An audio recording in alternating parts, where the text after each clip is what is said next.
अस्सलाम वालेकुम and welcome to CSSPMS guide viewers. आज हम बात करेंगे सिस्टम अप्रोच पे। डेविड ईस्टन ने जो सिस्टम अप्रोच दी या इसको इनपुट आउटपुट मॉडल भी कहते हैं, पीएमएस पॉलिटिकल साइंस के हवाले से ये एक इम्पॉर्टेंट क्वेश्चन है। और कंपैरेटिव पॉलिटिक्स में बिहेवियरलिज्म या सिस्टम अप्रोच जो डेविड ईस्टन के हैं, और या इसके अलावा आलमंड का स्ट्रक्चरल फंक्शनलिज्म, इनमें से एक क्वेश्चन लाजमी आता है। तो अक्सर लोगों को इन पे मटेरियल भी नहीं मिलता या इनकी अच्छी प्रिपरेशन के हवाले से कोई खास सोर्स नहीं मिलता। तो इस हवाले से मैंने पहले बिहेवियरलिज्म पे एक वीडियो अपलोड की है, और आज हम सिस्टम अप्रोच को डिस्कस करेंगे या डेविड ईस्टन का इनपुट आउटपुट मॉडल जो है इसको डिटेल में समझने की कोशिश करेंगे। तो जिन लोगों ने बिहेवियरलिज्म पे अभी तक वीडियो नहीं देखी, वो इसी चैनल पे पॉलिटिकल साइंस की प्लेलिस्ट में मौजूद है, आप वहां से उस वीडियो को देख सकते हैं। तो चलते हैं आज की वीडियो की तरफ, और इसमें सबसे पहले डेविड ईस्टन के बारे में बात करते हैं कि David Easton was a Canadian born American political scientist, और उसने सिस्टम अप्रोच दी पॉलिटिकल साइंस में। सिस्टम अप्रोच जो पॉलिटिकल साइंस में आई, उसको मेन अगर हम समझ फिगर देखें तो वो डेविड ईस्टन है।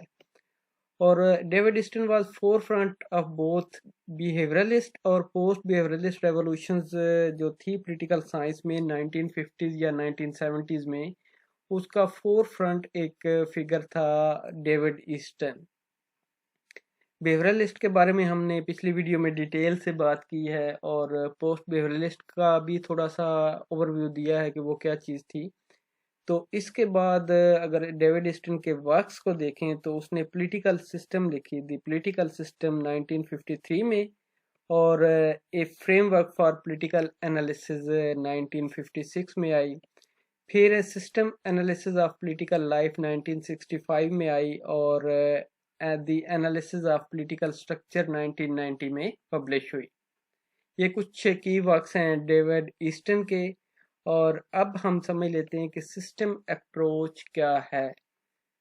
जो सिस्टम अप्रोच है या डेविड ईस्टन का इनपुट आउटपुट मॉडल है, वो क्या चीज़ है।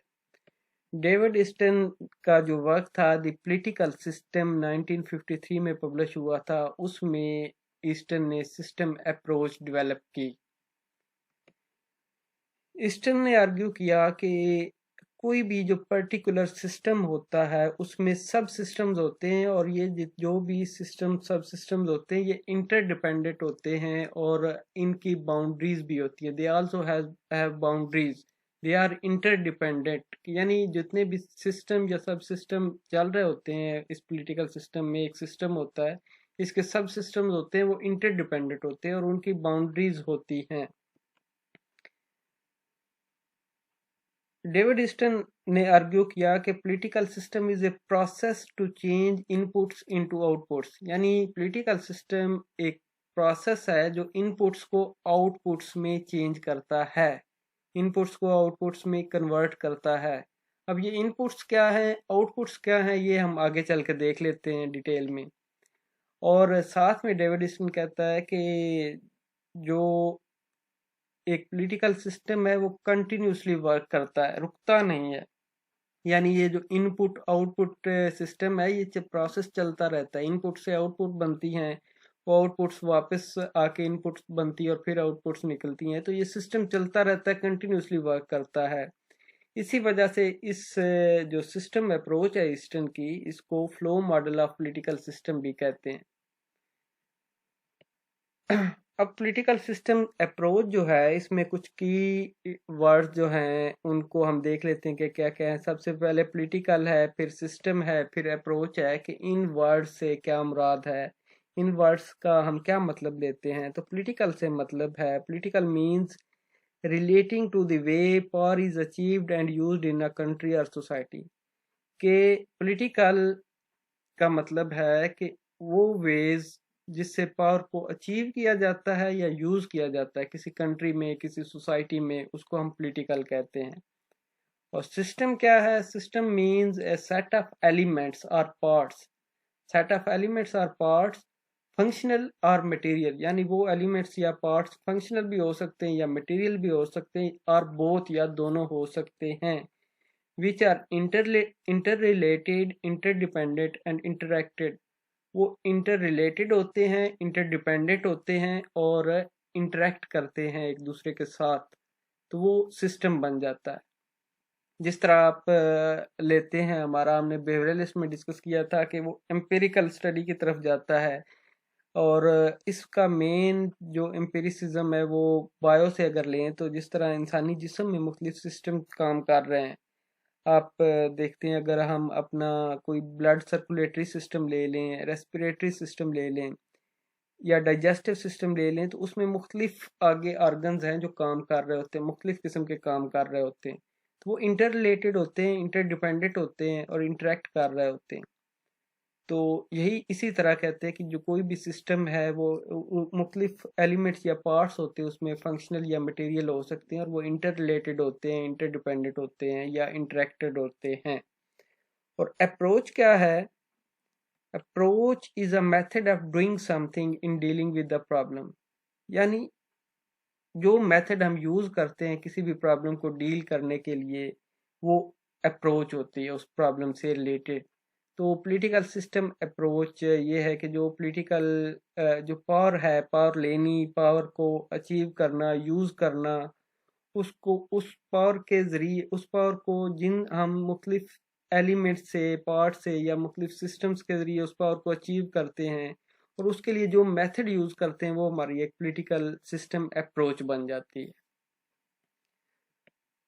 अब पॉलिटिकल सिस्टम अप्रोच को अगर देखें तो पॉलिटिकल सिस्टम जो डेविड ईस्टन के बकौल, political system is that system of interaction, यानी वो सिस्टम है इंटरेक्शन का इन any society through which binding and authoritative allocation of values are made and implemented। अब यहाँ पे जो वर्ड है ना, binding and authoritative allocation of values, यही मेन इसका रुए रवां है इस सिस्टम थ्योरी का, सिस्टम अप्रोच का, इनपुट आउटपुट मॉडल का, कि अथॉरिटेटिव एलोकेशन ऑफ वैल्यूज जो आर मेड एंड इम्प्लीमेंटेड किस तरह इम्प्लीमेंट की जाती हैं।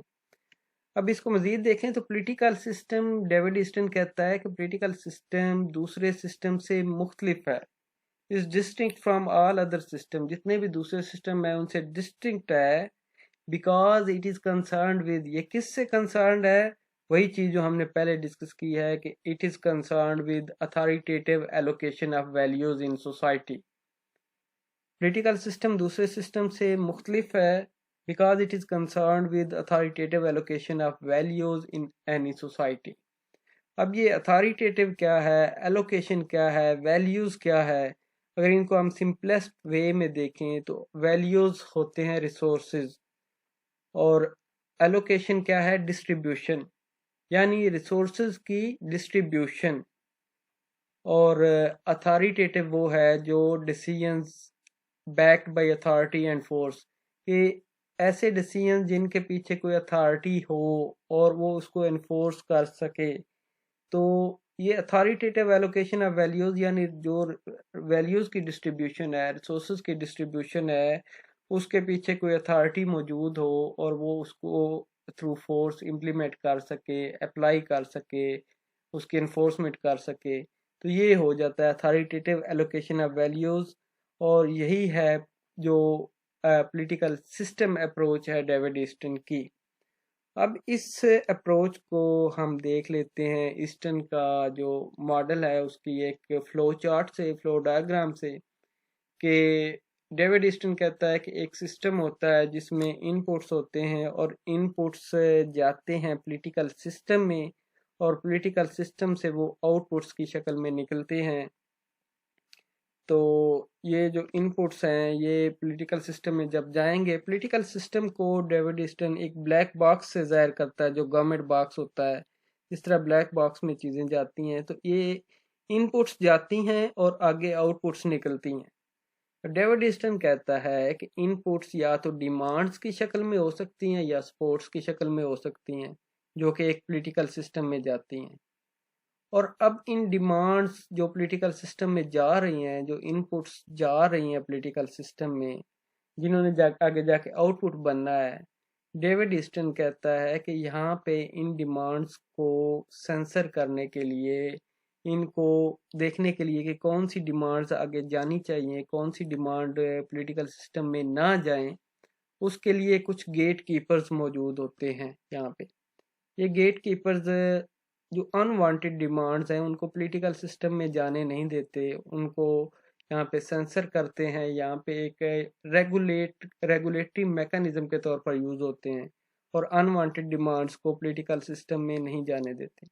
अब यही जो इनपुट्स हैं पॉलिटिकल सिस्टम में जाएंगी तो पॉलिटिकल सिस्टम से ये आउटपुट बन के निकलेंगी, और वो आउटपुट जो है वो या तो डिसीजंस हो सकते हैं या कोई पॉलिसीज हो सकती हैं। तो इन डिसीजंस या पॉलिसीज की शक्ल में ये आउटपुट्स हमारे इस पॉलिटिकल सिस्टम से निकलती हैं। तो इसको हम इनपुट आउटपुट मॉडल जो कहते हैं कि एक डिमांड इनपुट्स गई और आउटपुट्स निकली। इनपुट्स डिमांड या सपोर्ट्स की शक्ल में हो सकती हैं और वो आउटपुट बनती हैं आगे जाके डिसीजन या पॉलिसीज की शक्ल में। अब जब ये डिसीजन या पॉलिसीज बनेगी, आउटपुट आएगी, तो इस आउटपुट का एक फीडबैक जाएगा और वो फीडबैक वापस इनपुट्स बन जाएंगी। अब ये जो फीडबैक है, इनपुट्स जो देते हैं लोग, इनपुट्स बेसिकली पब्लिक की तरफ से होती हैं जो उनकी डिमांड या सपोर्ट होती है, और ये जो डिसीजन या पॉलिसीज होती हैं ये गवर्नमेंट की तरफ से होती हैं, ये गवर्नमेंट उस पे डिसीजन या पॉलिसीज बनाती है। तो जब ये आउटपुट आएगी, इस आउटपुट को, इन डिसीजंस को, इन पॉलिसीज को लेके एक फीडबैक जाएगा, वो पब्लिक का एक फीडबैक होगा। अगर तो वो पॉजिटिव फीडबैक है तो वो सपोर्ट बन जाता है उस गवर्नमेंट के लिए, उस उन डिसीजंस के लिए, उन पॉलिसीज के लिए। और अगर वो उससे सेटिस्फाइड नहीं है, लोग उससे सेटिस्फाइड नहीं है, तो वो फिर डिमांड की शक्ल में बन जाता है और डिमांड की शक्ल में एक इनपुट जाती है पॉलिटिकल सिस्टम में।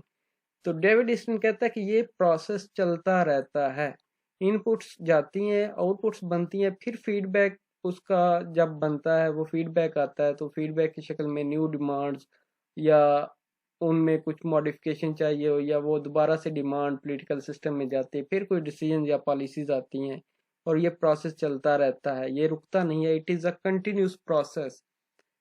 और इस पूरे प्रोसेस में जो एक और चीज़ है जो इस पे इम्पैक्ट डाल रही होती है, जो इसको इस जिसका इम्पैक्ट होता है वो होता है इन्वायरमेंट। अब ये इन्वायरमेंट क्या है, किस किस्म का इन्वायरमेंट क्या इम्पैक्ट डालता है, ये भी हम आगे चल के देखते हैं कि इन्वायरमेंट किस तरह इस पर इन्वायरमेंट का क्या इम्पैक्ट होता है। जितनी भी ये डिसीजन मेकिंग होती है, पॉलिसी फार्मूलेशन होती है, जो आउटपुट्स निकलती हैं उस पर इन्वायरमेंट का क्या इम्पैक्ट होता है, ये आपने फ्लो चार्ट पेपर में बनाना है। और वहाँ पे जब आप पेपर अटेम्प्ट करेंगे तो फ्लो चार्ट बनाएंगे तो इसके आपको अच्छे मार्क्स मिलेंगे। अब इस फ्लो चार्ट में जो जो की वर्ड्स यूज़ हुए हैं, की टर्म्स यूज़ हुई हैं, उनको हम डिटेल में देख लेते हैं कि क्या की वर्ड्स यूज़ हुए हैं और कौन कौन सी ये जो डिमांड्स हैं, स्पोर्ट्स हैं, वो क्या होती हैं, डिसीजन पॉलिसीज़ क्या होती हैं, आउटपुट्स जो हैं वो क्या है, इनपुट्स क्या हैं, और ये गेट कीपर्स क्या है, एनवायरनमेंट क्या है, क्या इम्पैक्ट्स हैं। तो इसको हम डिटेल में इन चीज़ों को देख लेते हैं। सबसे पहले इनपुट्स की बात करते हैं। इनपुट्स कहता है कि inputs are such facts by which political system can gain power, यानी वो फैक्ट्स जिनसे पॉलिटिकल सिस्टम पावर गेन करता है to run governance in any society. अब देखें ना, गवर्नेंस रन करने के लिए पावर गेन करता है किसी सोसाइटी में, तो वो इनपुट्स होती हैं। अब डिमांड्स आती हैं, उस डिमांड्स पे वो पॉलिसीज बनाते हैं, डिसीजन लेते हैं। तो बेसिकली वही डिसीजंस, वही पॉलिसीज ही गवर्नेंस मैकेनिज्म को इंश्योर करते हैं कि उन पॉलिसीज को बनाना है, उन डिसीजंस को बनाना है और फिर उनको इम्प्लीमेंट करना है, तो उससे गवर्नेंस मैकेनिज्म मजबूत होता है। तो ये इनपुट्स आती हैं तो आगे गवर्नेंस मैकेनिज्म बेहतर होता है और पॉलिटिकल सिस्टम बेटर वे में काम करता है। अब डेविड ईस्टन कहता है कि इनपुट्स को देखें तो इनपुट्स की दो टाइप्स हैं, या तो ये डिमांड्स होती हैं और या सपोर्ट्स होती हैं। डेविड ईस्टन के बकौल डिमांड्स चार किस्म की हो सकती हैं। सबसे पहले डिमांड्स होती हैं for allocation of goods and services. अब हमने अगर इसको सिस्टम अप्रोच को जब स्टार्ट लिया है तो हमने बात की थी कि it is authoritative allocation of values. तो वो कहते हैं कि demands for allocation of goods and services, ये डिमांड हो सकती है, या फिर demands for the regulation of behaviour, यानी कोई बिहेवियर है उसको रेगुलेट करने के लिए डिमांड्स हो सकती है। Suppose law and order issues है, उसके लिए होते हैं कि इस लॉ एंड ऑर्डर को बेहतर किया जाए, जो ये बैड बिहेवियर उसको रेगुलेट किया जाए। या हो सकता है कोई ऑफिशियल्स का बिहेवियर, ये भी डिमांड्स हो सकती हैं। और demands for participation in the political system के, पब्लिक जो है उनकी पार्टिसिपेशन हो पॉलिटिकल सिस्टम में, इस किस्म की डिमांड्स हो सकती हैं। या फिर डिमांड हो सकती है कम्युनिकेशन या इंफॉर्मेशन के हवाले से। तो डेविड ईस्टन कहता है कि ये 4 किस्म की डिमांड्स हो सकती हैं किसी भी पॉलिटिकल सिस्टम में। और जो स्पोर्ट्स होती हैं, डेविड ईस्टन कहता है वो भी 4 किस्म की स्पोर्ट्स होती हैं जो उस पब्लिक की तरफ से मिलती हैं। पहली है मटेरियल सपोर्ट्स, कि जो पब्लिक है वो कंट्रीब्यूशन करती टैक्सेस में, यानी वो टैक्सेस पे करते हैं जो उनके पब्लिक के ज़िम्मे वाजिबुल अदा हैं। टैक्सेस हो गए, ड्यूटीज़ होगी, वो पे करते हैं ताकि सिस्टम चलता रहे। फिर लीगल सपोर्ट है, लीगल सपोर्ट है obedience to law and order, के जो लॉ एंड ऑर्डर है, जो रूल्स हैं, जो रेगुलेशंस हैं, वो उनको अवॉइड करते हैं, उनको फॉलो करते हैं और कहीं भी ब्रीच नहीं करते। फिर पार्टिसिपेटरी सपोर्ट है कि वो गवर्नमेंट को सपोर्ट करते हैं, उनके पार्टिसिपेशन करते हैं जो मुख्तलिफ गवर्नमेंट प्रोसेस होते हैं और उनको साथ सपोर्ट कर रहे होते हैं गवर्नमेंट को। फिर इसके बाद जो फोर्थ सपोर्ट है वो है सिंबॉलिक सपोर्ट, यानी वो गवर्नमेंट को प्रेज कर रहे होते हैं, उन पॉलिसीज को प्रेज कर रहे होते हैं, अपनी नेशन को प्रेज कर रहे होते हैं। तो ये एक सिंबॉलिक सपोर्ट बन जाती है पब्लिक की तरफ से। तो ये 4 किस्म की डिमांड्स होती हैं और 4 किस्म की, ये 4 टाइप सी हो जाती हैं इन स्पोर्ट्स की। तो इन डिमांड या स्पोर्ट्स से ये जो इनपुट्स हैं आगे ये पॉलिटिकल सिस्टम में जाती हैं और इसके अकॉर्डिंग फिर आगे आउटपुट्स निकलती हैं, डिसीजंस या पॉलिसीज बनती हैं। कोई भी डिसीजन लिया जाता है या पॉलिसी ली बनती है। अब यहाँ पे हमने देखा था कि गेट कीपर्स होते हैं कुछ। गेट कीपर्स क्या हैं? गेट कीपर्स कहते हैं gatekeeping prevents unwanted demands to enter into political system, यानी कुछ ऐसी डिमांड्स होती हैं जिनको पॉलिटिकल सिस्टम में एंटर नहीं होना चाहिए, तो ये उन डिमांड्स को रोकती हैं कि वो पॉलिटिकल सिस्टम में एंटर ना हो। अच्छा, ये जो गेट कीपिंग है ये पॉलिटिकल सिस्टम को ओवर स्ट्रेस होने से बचाता है, क्योंकि वो अनवांटेड डिमांड्स को पहले ही रोक लेते हैं ये गेट कीपर्स। और gatekeeping is basically a kind of regulatory mechanism, ये एक रेगुलेटरी मैकेनिज्म है that secures entire political system, जो कि पूरे पॉलिटिकल सिस्टम को सिक्योर करता है। ये एक रेगुलेटरी मैकेनिज्म है। अब गेट कीपर्स कितने किस्म के हैं? तो डेविड ईस्टन कहता है कि 3 टाइप्स होती हैं इसकी गेट कीपर्स की। या तो वो स्ट्रक्चरल हो सकते हैं, या कल्चरल होते हैं, या फिर कम्युनिकेशन गेट कीपर्स होते हैं।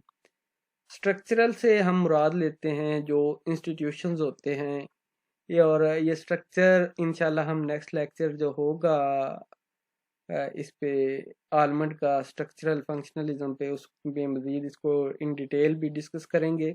तो स्ट्रक्चरल क्या है? स्ट्रक्चरल ये पॉलिटिकल पार्टीज, प्रेशर ग्रुप्स हो जाते हैं, इंस्टीट्यूशंस हो जाते हैं, तो ये उनको सेंसर करते हैं कुछ डिमांड्स को जो कि सिस्टम के अंदर ना जाएं। मुख्तलिफ किस्म के इसमें इंस्टीट्यूशंस इन्वॉल्व हो जाते हैं। फिर कल्चरल क्या है? जो हमारे लोगों के बिलीफ होते हैं किसी भी चीज़ को लेके, जितने भी पब्लिक के बिलीफ्स होते हैं, ओरिएंटेशन होती है किसी भी चीज़ को लेके, खासकर हमारे कल्चर से रिलेटेड जो चीज़ें हैं, अगर उसके अगेंस्ट कोई डिमांड जाती है तो वो डिमांड आगे पॉलिटिकल सिस्टम उस पे एक्शन नहीं लेता। यहाँ पे पता होता है कि इस पे एक ज़्यादा पब्लिक रिएक्शन आएगा। तो ये कल्चरल गेट कीपर्स भी मौजूद होते हैं। फिर कम्युनिकेशन गेट कीपर्स हैं। कम्युनिकेशन क्या है? ये गवर्नमेंट का एक टूल है, वो अपना मैसेज कन्वे करे तो इस कम्युनिकेशन के ज़रिए भी वो जो अब इसमें प्रोपेगेंडा आ जाता है, मुख्तलिफ चीज़ें आ जाती हैं, तो ये भी एज अ गेट कीपर काम करता है। तो ये हमारे पास थे गेट कीपर्स। अब इसके बाद हम आते हैं कि जब ये गेट कीपर्स ने अनवांटेड डिमांड्स को रोक लिया और बाकी वो फिर जो डिमांड्स थी वो पॉलिटिकल सिस्टम में चली गई, इनपुट्स चली गई, तो वहाँ से आउटपुट्स निकलती हैं। आउटपुट क्या है? डेविड ईस्टन कहता है कि outputs are collection of some decisions और पॉलिसीज, यानी कलेक्शन ऑफ डिसीजन या पॉलिसीज है वो आउटपुट होंगी। और ये कौन बनाए, कौन लेगा डिसीजन या पॉलिसीज, किसकी तरफ से होंगी? That is made by the political system. अब वो पॉलिसीज या वो डिसीजन जो पॉलिटिकल सिस्टम की तरफ से होती हैं, to give response to the people's demand, जो लोगों की डिमांड होती है उसको रिस्पांस करने के लिए पॉलिटिकल सिस्टम जो भी डिसीजन या पॉलिसीज बनाता है, जो भी डिसीजन लेता है या पॉलिसी बनाता है, वो आउटपुट्स होंगी। ये डेविड ईस्टन कहता है। अब इसके बाद जो नेक्स्ट चीज़ है जो हमने पहले डिस्कस की, फीडबैक के आउटपुट्स जब आती हैं तो उसका एक फीडबैक होता है, उस पर एक फीडबैक आता है पब्लिक का। अब वो फीडबैक पॉजिटिव हो सकता है या उसके अगेंस्ट हो सकता है, उस डिसीजन या पॉलिसी के अगेंस्ट चला जाता है, तो वो फीडबैक सपोर्ट बनता है या नई डिमांड बन जाती है। तो feedback is response of the people towards output is known as feedback, यानी जो आउटपुट होगी उसके उस पर जो लोगों का रिस्पांस होगा उसे हम फीडबैक कहते हैं। और feedback ensures the continuous functioning of the system. हमने पहले बात की थी कि जो पॉलिटिकल सिस्टम है वो कंटिन्यूसली वर्क करता है, तो फीडबैक इस कंटिन्यूस वर्किंग को, कंटिन्यूस फंक्शनिंग को इंश्योर करता है, क्योंकि जो भी आउटपुट होगी उस पे पब्लिक का जो रिस्पांस होगा वो फीडबैक बनेगा और वो दोबारा से एक डिमांड की शक्ल में पॉलिटिकल सिस्टम में एंटर होगा और फिर उसको उस पे डिसीजन या पॉलिसीज बनेगी। तो ये फीडबैक इस चीज़ को इंश्योर करता है। फिर feedback ensure the response of the people, वो लोगों के रिस्पांस को इंश्योर करता है। और feedback also ensures that input and output continuously operates, कि ये कंटिन्यूसली ऑपरेट करते रहें, इनपुट एंड आउटपुट, ये फीडबैक इंश्योर करता है। अगर फीडबैक नहीं होगा तो फिर ये प्रोसेस रुक जाता है, वो आउटपुट निकलती है, उस आउटपुट पे कोई रिस्पांस जब नहीं होगा, फीडबैक नहीं होगा, तो उस उससे रिलेटेड कोई नई डिमांड नहीं होगी, तो ये प्रोसेस रुक जाएगा वहाँ पे। तो इसलिए फीडबैक इस चीज़ को इंश्योर करता है कि इनपुट और आउटपुट जो है ये कंटिन्यूसली ऑपरेट करते रहें। इसके बाद जो नेक्स्ट है हमारे पास, हमने बात की थी कि एनवायरनमेंट का इम्पैक्ट होता है इस सारे प्रोसेस में। जो इनपुट्स आउटपुट में कन्वर्ट होती हैं, जो आपका डिसीजन या पॉलिसीज बनते हैं, जो पॉलिटिकल सिस्टम ऑपरेट कर रहा होता है और मुख्तलिफ डिसीजन या पॉलिसीज बना रहा होता है, उससे जो आउटपुट निकल रही होती हैं उस पे एनवायरनमेंट का एक इम्पैक्ट होता है। अब डेविड ईस्टन कहता है कि ये एनवायरनमेंट दो तरह का होता है, दो तरह का, या तो वो इंट्रा सोसाइटल होगा या फिर वो एक्स्ट्रा सोसाइटल होगा। इंट्रा सोसाइटल से डेविड ईस्टन मुराद लेता है कि वो इंटरनल एनवायरनमेंट, जो एक कंट्री के अंदर एनवायरनमेंट है वो internal environment, intra societal environment होगा। अब इंटरनल एनवायरनमेंट में क्या है, क्योंकि उन डिसीजंस पे, उन पॉलिसीज पे इम्पैक्ट कर रहे होते हैं, इकॉनमी कर रही होती है, कल्चर कर रहा होता है, सोशल स्ट्रक्चर या मुख्तलिफ पर्सनैलिटीज़ जो इम्पैक्ट डाल रही होती हैं, ये इंटरनल जो होगा वो इंट्रा सोसाइटल एनवायरनमेंट होगा। और एक्स्ट्रा सोसाइटल से मुराद है कि जो outside the country, external environment outside the country, यानी जो उस कंट्री से बाहर से दूसरे कंट्री से इम्पैक्ट पड़ रहा होगा उस प्रोसेस पे, वो एक्स्ट्रा सोसाइटल होगा। अब ये क्या हो सकता है, एक्स्ट्रा सोसाइटल किस तरह दूसरे कंट्रीज इम्पैक्ट डालते हैं? तो अब ये इसमें इंटरनेशनल पॉलिटिकल सिस्टम हो सकता है, इंटरनेशनल इकोनॉमिक सिस्टम हो सकता है।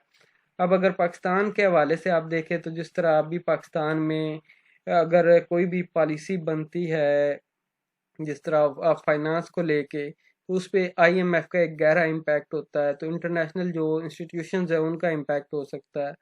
तो ये सारे एक्स्ट्रा सोसाइटल इम्पैक्ट्स होंगे उस पे, एक्स्ट्रा सोसाइटल इन्वायरमेंट होगा जो अपने इम्पैक्ट्स डाल रहा होगा, और उस आउटपुट पर जो प्रोसेस है गवर्नमेंट का, जो पॉलिटिकल सिस्टम का, उसको अफेक्ट कर रहे होंगे किसी ना किसी वे में।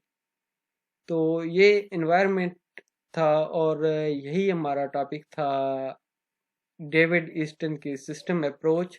और इसमें हमने डेविड ईस्टन की सिस्टम अप्रोच को देखा, और उससे रिलेटेड जितनी भी चीज़ें थी खासकर इनपुट आउटपुट मॉडल में, उनको डिस्कस किया है। तो होपफुली आपका ये टॉपिक क्लियर हो गया होगा, और आप इसको अच्छे तरीके से अगर एग्ज़ाम में आता है तो अच्छे तरीके से इसको कर सकेंगे।